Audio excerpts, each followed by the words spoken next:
Oh no, did Taylor Swift copy Kanye West? Harry Styles' voice was heard in Camille Rowe's Instagram post. And a stalker attempts to send Selena Gomez penis memorabilia. All that and more on today's Rundown.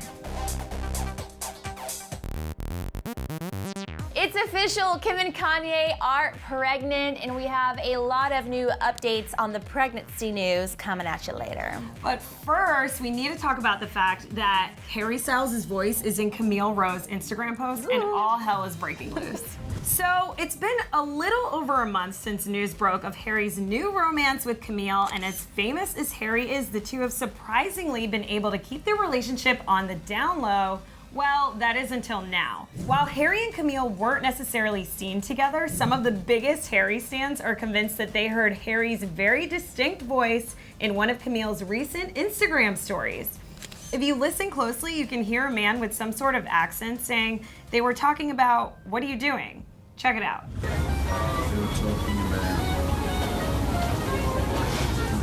So hopefully you guys listen closely because the voice is pretty low, but naturally, since there was an accent attached to the voice, many immediately jumped to the conclusion that it belonged to the one and only Harry Edward Styles, and of course, they freaked out.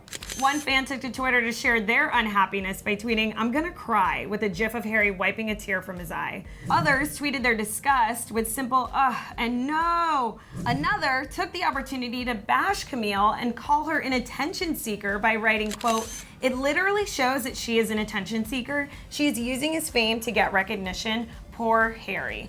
Ooh. Erin, do you think that that is Harry's voice in the video? I listened to it a lot today, and I'm gonna confirm that I think that it is Harry's voice. Here's the thing, if they hadn't been rumored to be dating, it might have been a little bit of a harder sell, but the fact that they are possibly dating and attaching that voice to that scenario, I was like, this is for sure Harry Styles. But also, they could be friends. Like, I know everyone's freaking out, but maybe that's just what I wish the case was because I love Harry and I want to date Harry. But if I was Camille and I was dating Harry, which she probably is, I would be Insta-storying him all the time. But she's not. So that's the thing with the Twitter user who thinks she's using him for fame. Literally, you can barely hear him. I don't think she intended to have his voice appear in this Snap or Insta story. So I don't think that that's the case. I think people just really have this dream of one day becoming Mrs. Styles. And they don't want to believe that he's found love with someone else. But you know what? Let him find love. The reality is, most of you watching could never be Harry Styles' wife, so we have to just be happy for him. But if you wanted to, I feel like I'd have to become a Victoria's Secret model because this is like the 5th Victoria's Secret model that he's dated now. Yeah, he has a type. Well, someone who wasn't a Victoria's Secret model that Harry dated was Taylor Swift. I know it's long gone, although people are thinking that her song Ready For It is about Harry Styles, but I digress. Today, everybody is talking about some drama now with Ready For It because the internet is saying that Ready For It is actually copying a Kanye West song.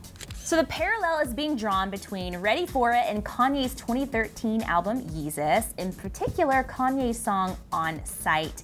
Here are both intros played back to back.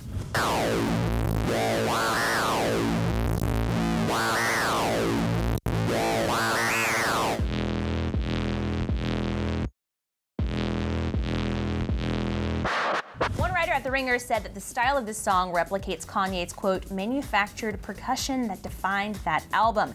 But he's not the only one who thought that. A lot of people on Twitter have a lot of feels about this. One fan said, doesn't Taylor Swift's new song just sound like a bad Yeezus ripoff at the beginning? Someone else said, this sounds like Taylor Swift listened to Yeezus and said, I can do that, but made it trash. Another person said, Taylor Swift is forming the ultimate Kanye West diss album by making a version of Yeezus that completely sucks. I don't know. Everyone's going to read into every single thing that Taylor Swift does, and honestly, I don't think it's that deep. You know what I mean? I don't think that every note, every rhythm, every vocal inflection is a diss or inspired by our relationship. I think there are some things that clearly are inspired by other things, but man, you guys are gonna exhaust yourselves trying to read into every little detail about Taylor Swift's music.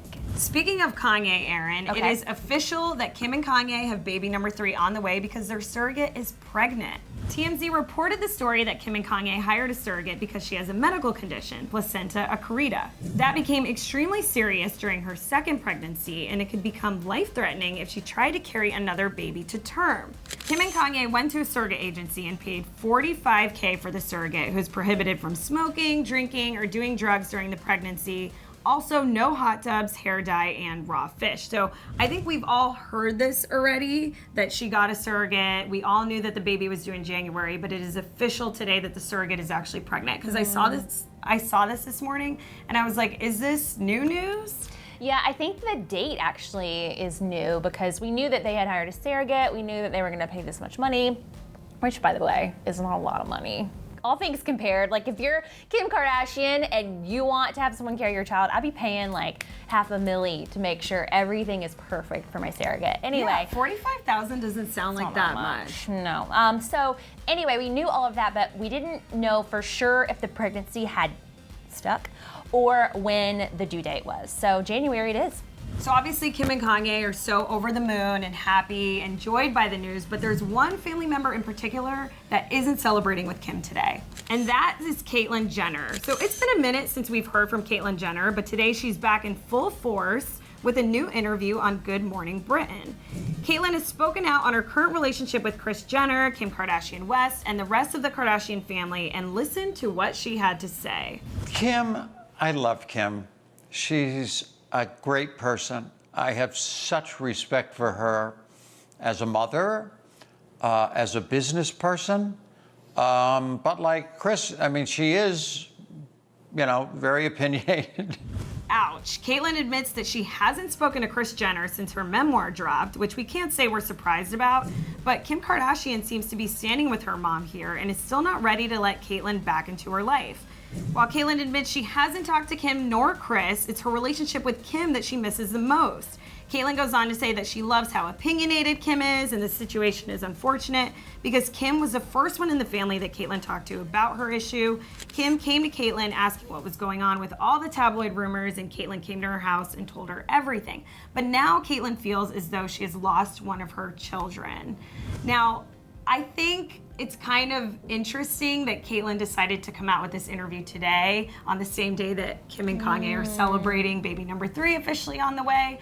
But it does make me sad that Caitlyn and Kim don't have a relationship. I do feel like we watch them become so close throughout, the years, 10 years now. Yeah. And it is kind of sad that Caitlyn can't celebrate with this on this day. But a lot of people are getting mad at Kim and saying that she's throwing so much shade. But if you guys remember, Kim did do an interview, I think it was with The View in June, and she kind of alluded to the fact that this feud wasn't going to go on forever. She's like, we're not that kind of family. We're going to figure it out. So I really hope they figured things out. I feel like they will. You made a good point with saying that the timing of this all happened today. I wonder if there's like a conspiracy theory in me, because that's how I roll, that behind the scenes that they're still talking, that they like planned it that way. Oh, you think maybe it's like all for the show? I don't know. It's so hard for me to know in Hollywood anymore because I feel like so much of what we see out there actually isn't real. So I'm jaded a little bit. But, at the end of the day, if this is real, I do hope that they make amends because, family is family no matter how you slice it, and it sucks, but at the end of the day, your family is the most important thing. I know. Thank God for TMZ, because without them, we wouldn't know the innermost details of the craziest things that happen in Hollywood. And today is no different. It is a day full of ween stories because Selena Gomez had a fan who, or I'd say maybe stalker, who showed up to her house to hand deliver her a bunch of gifts, and a penis may or may not have been involved. According to TMZ, a 24-year-old man showed up last Friday morning at Selena's house in the San Fernando Valley, quote, loaded down with random gifts, flowers, and even food items. Well, thank goodness Selena's security team was there. They intercepted the guy before he could actually get to Selena. But it gets super creepy because this isn't the first time this guy has stalked Selena Gomez. Come to find out, cops actually received a call from a flower shop earlier in the day reporting a man who had asked them to make a phallic floral arrangement in the shape of a penis for Selena Gomez. But a sharp employee sensed that things were a little off with this request. She blocked the order, and it was, according to their description, the same guy who they found at Selena's home. Is this story real? It was. I mean, honestly, I kind of wanted to see the floral arrangement. I know. Can you order a penis-shaped bouquet? I feel like you can order a penis-shaped anything in 2017. That's actually a great idea for like bachelor and bachelorette parties, I feel like. Yeah. Right? I feel like there should be an app for that. Like, order all your dream things in penis shape. There should, but also like I feel like Selena has finally made it. You know, like you haven't made it until someone just shows up to your house trying to give you a bouquet in the shape of a penis. Poor girl, though. The ween is such a theme for her recently. We know that someone hacked into her Instagram account and posted all those photos of Justin Bieber's ween. So the girl just can't escape them, you know? Tough life. I know. Well, at least she's getting some good ween behind the scenes. You know what I mean? You said it, not me.